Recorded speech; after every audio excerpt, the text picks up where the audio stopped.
Hello, this is Everyday Sentences in Lithuanian series, and it's our 8th lesson.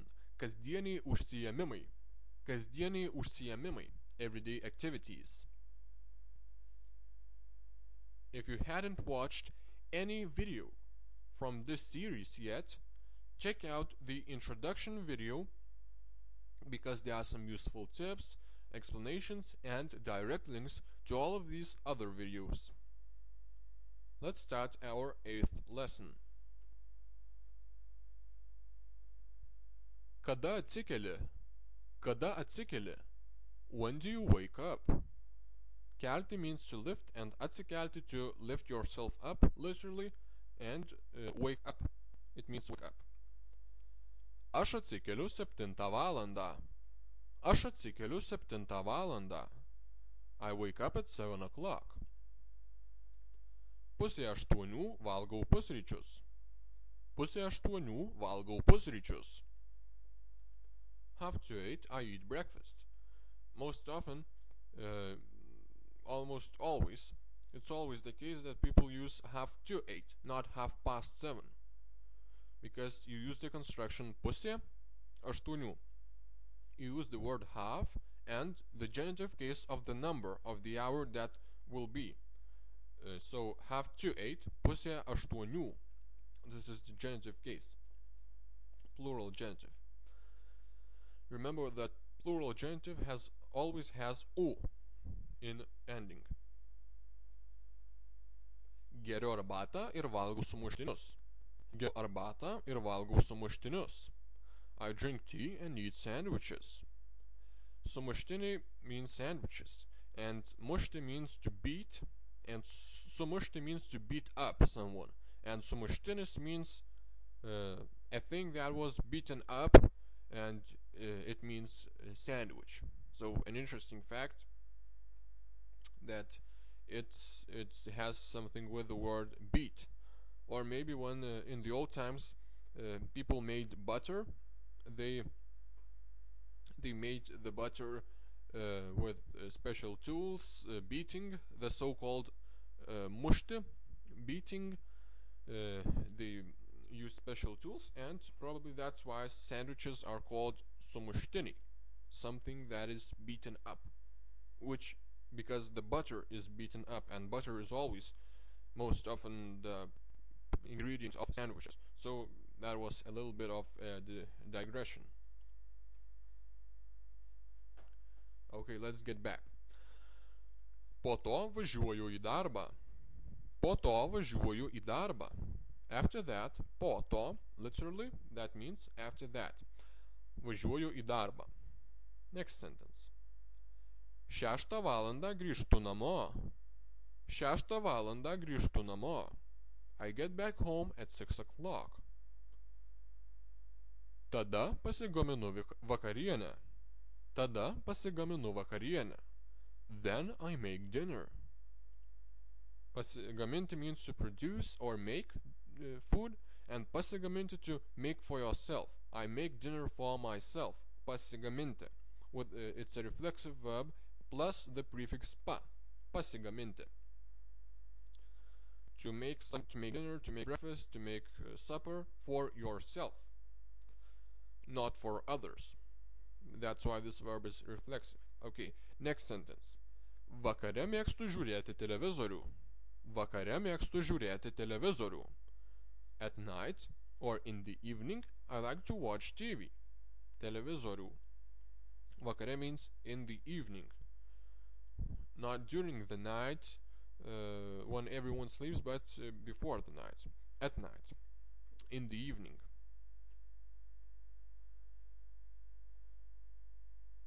Kartais einu į lauką pasivaikščioti.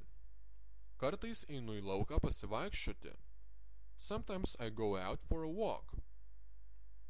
I go out or I go outside, literally in Lithuanian is I go to the field. I go to a field. Because laukas is a field, and į lauką means out. And literally to field. To a field. And pasivaikščioti means for a walk, to have a walk, and so on. vaikščioti to walk around, and pasivaikščioti to have a walk.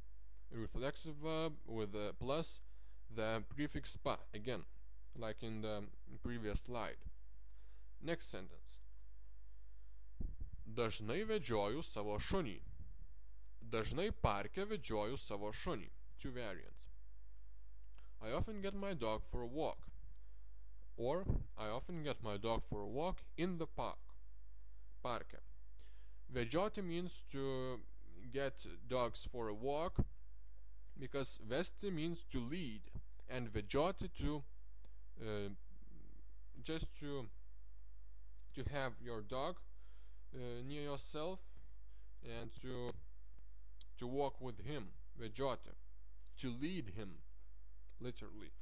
But we say to get a dog for a walk. Vedžioti, šunį. Accusative case, šunį. Next sentence. Retkarčiais važinėju dviračiu.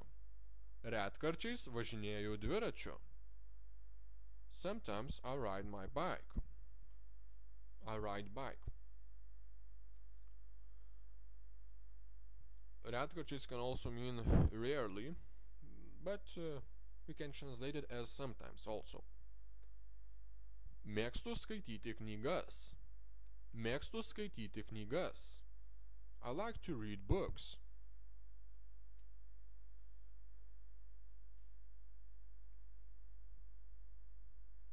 Man labai patinka fotografija. Man labai patinka fotografija. I like photography very much. Visada paskambinu savo draugams. I always call my friends. Visada paskambinu savo draugams.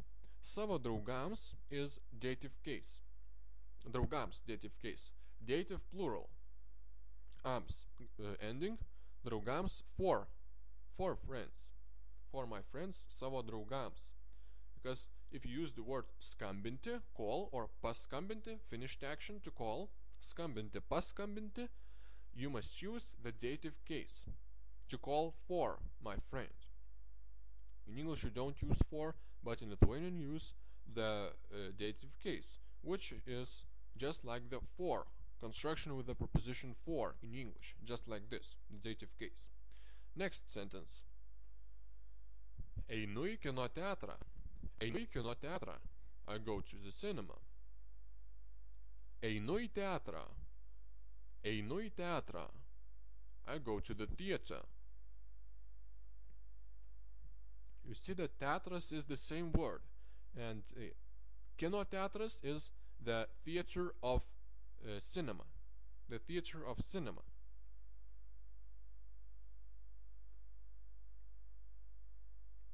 Mėgstu žiūrėti spektaklius.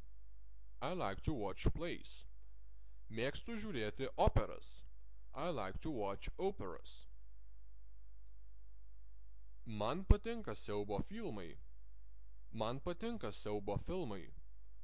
I like horror movies. Aš nemėgstu fantastinių filmų. Aš nemėgstu fantastinių filmų. I don't like fantasy or sci-fi movies. Fantastinis is a word for both. For the two genres is the same word for the two genres, fantasy and sci-fi. Fantastinis, fantastic. It can mean fantastic, and fantastinis filmas is a fantasy or a sci-fi movie. The same word. Mėgstu laisvalaikį leisti aktyviai. Mėgstu laisvalaikį leisti aktyviai. You see, you saw in some previous videos in this series, Everyday Sentences in Lithuanian, that praleisti laiką means to spend time. Praleisti laiką. But leisti laiką is also used. Leisti laiką, continuous action, and praleisti laiką with the prefix pra is a finished action. Leisti, praleisti laiką. Finished, continuous and finished actions. And we use this same word spend with the word free time or leisure. I spend free time. To spend free time is leisti laisvalaikį. Mėgstu laisvalaikį leisti aktyviai. I like to spend free time actively.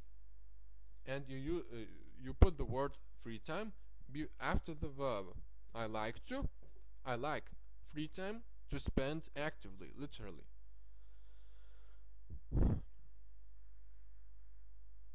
You put it before the infinitive, to spend. I like free time to spend actively. This is the literal translation,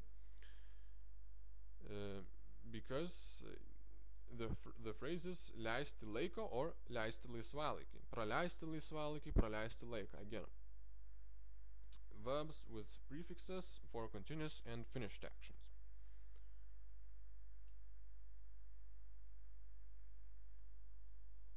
Okay, the last few sentences. Einu miegoti 10 valandą. Einu miegoti 10 valandą. I go to sleep at 10 o'clock.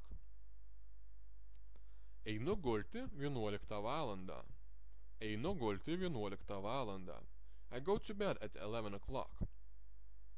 You can substitute these sentences. You can say einu miegoti 11 valandą or einu gulti 10 valandą. You can substitute these, and these are constructions that you can interchange between themselves. You can substitute them, and you can use them in your conversations. And einu gulti means, literally means I go to lay down. Gulti means to lay down on a bed. Atsigulti means to lay down on a bed. Finished action and continuous action is gulti. Not necessarily continuous, but gulti, to lay down. So you don't say, because in English you say I go to bed. In Lithuanian it literally would be einu į lovą, but we don't say this phrase. We say einu gulti or einu miegoti. I go to sleep or I go to lay down at 11 or 10 o'clock, or doesn't matter. Okay, the last sentence is left. Daug miegu. I sleep much. Or mažai miegu. I sleep little. Daug miegu, mažai miegu.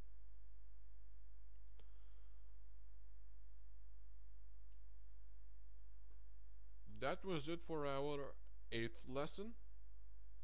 These were our 8 lessons. Now the 9th lesson will be about the weather.